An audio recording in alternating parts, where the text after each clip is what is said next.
Good morning, everyone. My name is Aviva Braun. I'm the incident meteorologist on the fire with California Interagency Team 3, working on both the timber and Plaskett fires.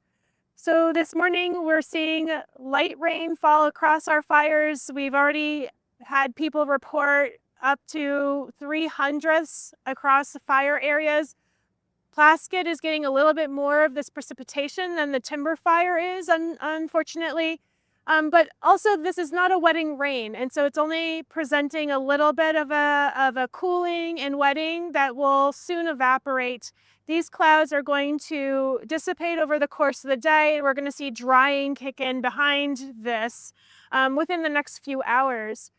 As that occurs, we're going to see those clearing skies, and we're going to have a southwest onshore flow move in across both fire areas. The winds are not going to be that strong.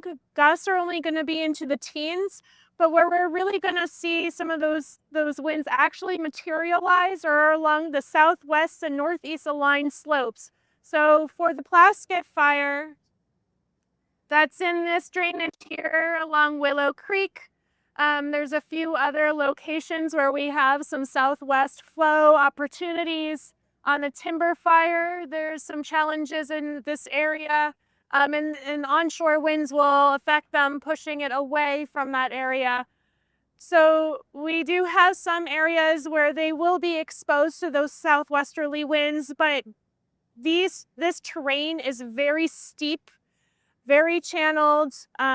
The areas that are not exposed to those stronger winds are going to be more dominated by terrain-driven winds, and they're going to be much lighter. So that gives some opportunity for the fire to skunk around in those areas. A lot of conflicting wind directions in some of those more complex drainages, which both fires are very much within those areas.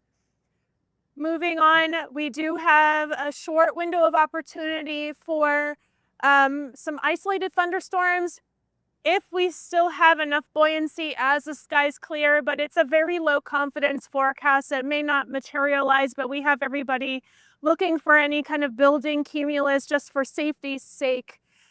Moving into tonight and tomorrow, we are going to be seeing that drying pattern, more what we were seeing across the fire area about a week ago before we went into that super dry period.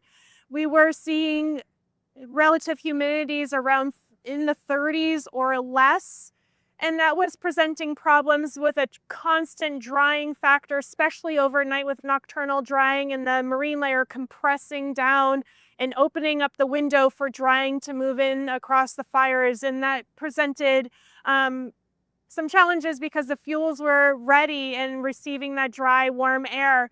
So we're going to be seeing some return towards that, but not the same way that we were seeing in the course of the last 5 or 6 days, more of what we were seeing early on when the fire began.